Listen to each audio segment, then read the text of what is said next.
Young men swung left with their voting in this latest round of elections around the country. Young men are also, of course, mainly who watch the UFC. With the UFC being so far right, don't tell people that. They get mad when you tell them that. What could a leftist populist movement among young men mean for the promotion? I know I'm putting the cart way before the horse, but just speaking hypothetically, I mean, I would say one thing, and this is what I tell. Let me tell you guys something. I do not imagine that I am the whisperer to the interests of young men. I'm not. I could not in any way claim some kind of mantle as somebody who can reasonably do that. I do have some level of proximity to at least the online version of many of them, some in person as well. But I don't speak for them. But I will tell you, like left-wing audiences, or I should say left-wing media, often asks me, like, what do we do about young men being lost? And the first thing I always tell them is, you need to just understand where the fuck you are, which is you have no relationship to these people. Now, again, last Tuesday's election results shows that there's an enormous amount of dissatisfaction and what I would call buyer's remorse for voting for Trump in 2024.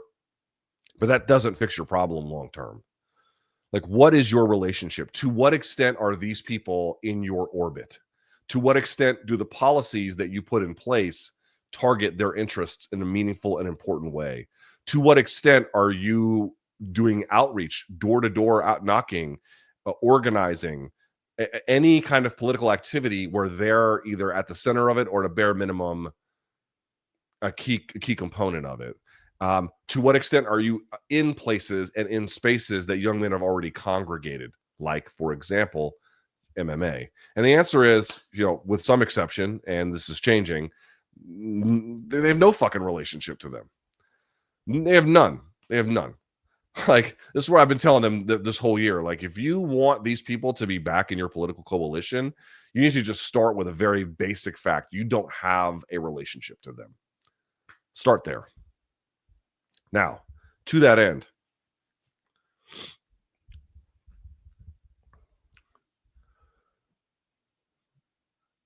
it is one thing to sail to office on a populist message.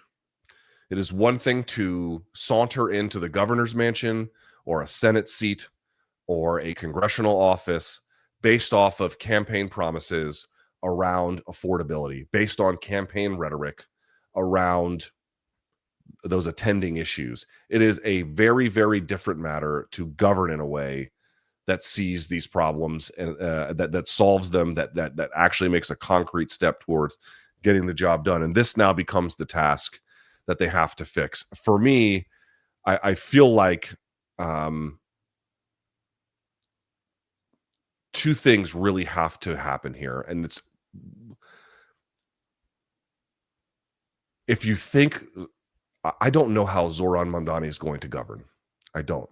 He might end up being a big failure. I will say he put Lena Khan as a co-chair of his transition team, which I thought was one of the smartest calls I'd ever seen. But, he said some other things about other policies, and I'm like, well, this won't work. So we'll see. We'll see how it goes. I'm interested in what his victory means. I'm not interested in being a Mamdani surrogate in the media. These are people. People are flawed. They make mistakes. They are filled with ideology, not just him, but anybody who wants those kinds of spaces, or they're pragmatists to a sort of like almost like a incalculable degree. I don't know what kind of job he's going to do. What I'm going to say is his ascension to me focuses on two things. Number one, affordability. He brought the debate back to that conversation over and over and over again. And also, like, showing care about the jurisdiction in which he was asking to run. He wanted to run New York City. They were doing these debates being like, well, what's the first place you're going to visit when you're mayor? He's like, everyone's like, oh, we're going to go to Israel. He's like, yeah, no, I'm going to stay here. Right. That kind of focus, about laser focus about what he cares about and what matters to him, and making childcare affordable in the city, making buses free. To what extent that'll happen, I don't know. To what extent that'll be useful, we'll see. But childcare, certainly, if he could make a big dent in that, that'd be a big deal. You get my point. He made it such that affordability, which is something that affects young and old, but certainly Dude, if you have a young population in this country that feels economically locked out from owning a home, from having a family, you are courting disaster long term. Let me show you this picture. I went on Tuesday night. I didn't go to an election party, but I did go to something of a lecture. I went to like a book reading, not a book reading. Look, hold on. Let me show you this.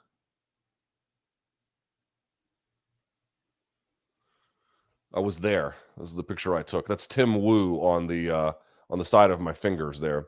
Tim Wu, I've talked about him a million times. He's a professor over at Columbia Law School. He wrote The Master Switch, Attention Merchants, The Case for Bigness. He wrote a new book. Here, I got it there. The Age of Extraction. And you can see the subheadline, How Tech Platforms Conquer the Economy and Threaten Future Prosperity. He constantly talks over and over in his books about forces that end up destabilizing society. Having young people, young men or women, but having young men in particular who have difficulty finding a spouse, have difficulty making enough money to save for a house, who have difficulty making enough money to have, you know, a few nice things in their life, a vacation they can rely on or anything, the ability to send their own kids to college one day. I'm facing that in 10 years or so, a little more than that, but I'm facing that in about 12 years. You know, if you lock people out of these things, it is insanely destabilizing to democracy. It is insanely destabilizing to government. It is fractious in all the worst ways. You have to handle this, not merely so people can take part into the economy, right? They can be active buyers and sellers and participants in the economics of the country, but because of what you are eliminating, or at bare minimum reducing the likelihood of, which are frustrated people locked out of systems. These are people that engage in all kinds of dangerous behavior. And if you do that enough at scale, you have an enormous problem on your hands, to say nothing of what in the indignities that people have to suffer through by being locked out and then wanting to solve for those things as well. Any kind of argument and any kind of policy that one put forward has to make homeownership a realistic possibility. It has to make the ability to raise a family a realistic possibility. It has to make participating in the economy, where you can go to school, you can get a job, you can save, you can go on vacations, not all the time, but, you know, enough that feels normal, and you can put your family into places where, like college and other ones, such that you're not dying of medical debt. You know what I mean? Medicare for all, by the way, I'm going to put in conjunction with this, because that's really the only solution left. You can do the nothing plan, which is where you just have private insurance through employers. You can try the Obama plan, which was, okay, we'll do this middle ground. We'll have these like public exchanges, which will kind of help finance. But in the end, look at the spiraling cost of healthcare. That's really not going to work long term either. The only thing left is Medicare for all. That is it. That's the only thing. So people aren't dying from the ability to have medicine, and they can have dignity late in life. These are parts of it too. But there's one other component that I think people missed about the Mamdani campaign. New York Times actually had a piece on this, and I have issues with the New York Times, but this one article was very good, which was that if you actually ask the people who were doing the canvassing for him, the organizers, the door knockers, you name it, one of the things that they mentioned was that it brought them, like, these were people who were unmoored from their communities. They had moved to New York City in 2019, sometime after college or whatever. And then the pandemic happened and they had no relationship to their community whatsoever. They didn't know other people. They just didn't have a routine to get outside the house. They work from home. And the campaign, not only just door knocking, but the campaign itself would have like they did a scavenger hunt, and it sounds stupid. Do you know how many people participated in it? 100 altogether, the whole day, 104,000. Like, understand what we're talking about here. We're talking about a movement that not only focused on affordability and dignity and family and community, but community also in the sense of truly being together with one another, getting people out of the house, making real world connections. And as social media becomes much less social, people just kind of post and don't read mentions anymore. It didn't used to be that way.